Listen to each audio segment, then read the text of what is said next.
It's useful to consider that magic has 7 different components or dimensions. And we need to get them all right. We need to learn all of these 7 things to be really on top of what we're doing with magic. Magic is very much to do with power, and that necessarily means danger. So if we want to be in control of our lives and create futures that we choose, then that moves us into that realm of having the power to do it. And probably somebody else has also power and doesn't want us to do it very often. So we need to come to terms with that immediately. It isn't any use to just assume everything will be fine. Not at a certain level. It might be okay for playing around and just checking out that magic has some validity and that you're a person who can do it. That's okay to play with it. But when you get serious about it, you're dealing with the real thing. So you got to get it right. Now, it's not really a mystery. It's made mysterious, and that is a part of its glamour. So that aspect of it is not inconsequential. There's a reason for the mystery, a reason for the glamour, and we do have to learn that side of it.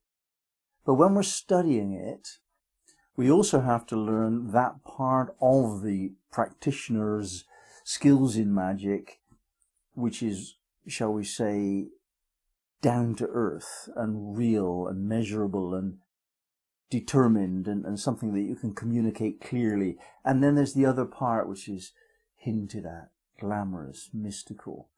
Both of those parts are valid. What we're doing today is to look at a really logical approach to the subject. These 7 dimensions are clear. We know what they are. And they relate entirely to other systems of 7, most particularly the 7 planes of consciousness and the 7-word system, which is what we're studying included within this general study. So, if we think about the first dimension, the first level of magic, it has to be real. If it's not real, well, what is it? It's imaginal. So if it's not real, it's not magic. Magic is real. It creates a difference. It makes a physical change, which can be measured.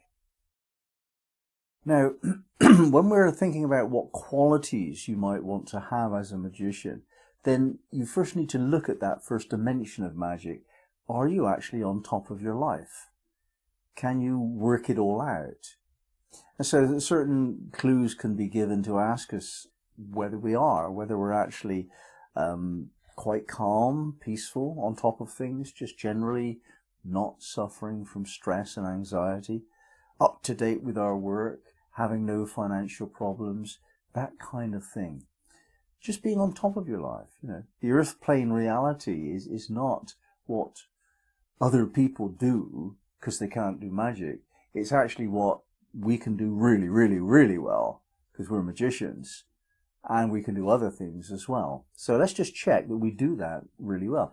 If your life's in a mess, well, sort it out. Don't start playing around with magic before you've sorted your life out. It's silly, somewhat dangerous, and just an indicator that you don't get what we're doing. What we're doing in magic is building on something already strong. Now, the second dimension of magic is much more subtle. It's to do with the mind. Can we hold a clear mind when others around us cannot? What disturbs that is emotionality and things like confusion and anxiety and all the reasons that stop us from thinking clearly. And that's the next test, to see whether you have those qualities of a magician, to see whether or not you can overcome your emotionality when needs must. Put them aside for now so that you deal with a clear question and you get a clear answer. So when you do that, you notice that your skills in observation become sharper. We develop acuity. We notice things. We notice changes in the atmosphere on an intuitive level. We trust our intuition. We can see in somebody's face or read in their tone of voice or their body posture what's just changed for them, what state they're in. When you meet somebody, you read their state and you know where they are, and you adjust your approach to them accordingly. You notice these things, and the way in which you learn how to notice them is by learning to try. You have to look for signs and expect to see them, and then you get better and better. And you have to trust them, because if you don't trust them, you just don't know if you're right. Trust your intuition and make mistakes. That's inevitable.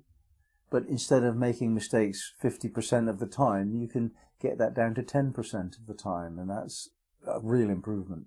That will make a huge difference to your life if you trust your intuition enough to refine it to that 90% level. That's a tremendous achievement. And you need to do that. You need to be able to trust your feelings if you get involved in this kind of work. Now, the third dimension of magic is heart-centered. The heart is not only an organ of register of beauty and love and harmony. It does that. It's more than that. It's a powerful organ of the occultist, the magician. It's a power. And it has the power, a yin power, the power of sensitivity and feeling the emotional stability of another person or a situation. Different from the mental stability, very strongly linked together, of course, but somebody might be very, very clear-minded, but actually living in grief. Something happened maybe a long time ago that they haven't processed yet, or more recently, and they're just awash with the feelings, for example, or fear, an underlying fear of life. And that registers in the heart. and you need to open up your sensitivity of heart in order to feel where that person is. Now also the heart has a yang quality of radiance. And if you're a loving person and you're kind and you're beautiful and you're graceful and you just radiate that quality of joie de vivre, just being joyful all of the time, that will buy you influence. That will create an atmosphere within which you can plant your intention, and it will be the power of heart that's operating. Now the fourth dimension of magic, perhaps we could say it's also heart, but on a deeper level. It's that which you love so much that you will fight for it, to the death even. It's a matter of principle. And it comes down in the end actually to loving yourself so much that you have faith in that. You have tremendous self-confidence. And that gives you the ability to manage other people. And you can manage a crisis. You can overcome difficulties rather more easily than other people. You can find the fortitude to overcome. And you make decisions rather quickly and easily, and they're effective. And they work. You make the right decisions quickly. And that's to do with this ability of trusting the self. Tremendously empowering, this particularly unusual quality. Most people do not trust themselves. They might think they do, but then you find that they have a behavior which they don't really back up, they don't align with, but they do it because other people do it. Well, that's not it. That's not magical power. That's capitulation. We make really sure that what we think, what we believe, what we do, what we feel isn't borrowed or copied or imposed upon us by other people that have not the power that we want to develop. Now, in the fifth dimension of magic, we're talking about direction. And this builds with this self-confidence to the level of faith. If we have faith in ourselves, then we know what's next, what we're going for next. Maybe you've got a long-term goal, maybe. But what's most important is that right now, in this moment, you know what you're doing. You know what you're trying to achieve in this moment. That level of purpose is a requirement for the role of a magician. If you don't know what you're doing and you awaken higher powers, somebody else, something else, will take advantage of that and steer you in the direction that suits them and not yourself. This happens in life, of course. Most people, they work for someone else, doing what somebody else chooses. And that's not really the highest level of magic. You know, you choose what you do yourself in every moment. So you don't have a boss, you know, and you're in a good relationship with your partner, so that freedom of choice is a part of your relationship. And you don't let the kids decide what you're going to do with your life and so on. You know, you got that clarity that you know what you're doing in this particular moment because it's your choice. You've decided to do that. Now, that does take extraordinary strength of faith. There comes a point when you've become able to see yourself objectively. You can feel all the subjective realizations as body experiences, but you can look at yourself from the other's point of view. And that develops the ability to almost disappear. You can practice non-self. So you get to be a part of a group and nobody really notices you as present or absent. They just check that you're there and that's it. You have no influence on a situation. That is quite a high level of mastery, becoming neutral, to disappear in your influence. And if you can't do that, then you don't really have the mastery over your power. You have to be able to turn it on, of course. But here we're saying you also have to be able to turn it off. You have to stop being in any situation. Stop changing what's going on by your presence. And when you do that, you become somewhat absorbent. And you can draw from other people their imbalances, their shadow side, their discomforts. You can draw that within yourself without identifying with it. It doesn't spoil you. It doesn't cost you anything. So this is a healing gift, and it requires a high level of awareness and a sense of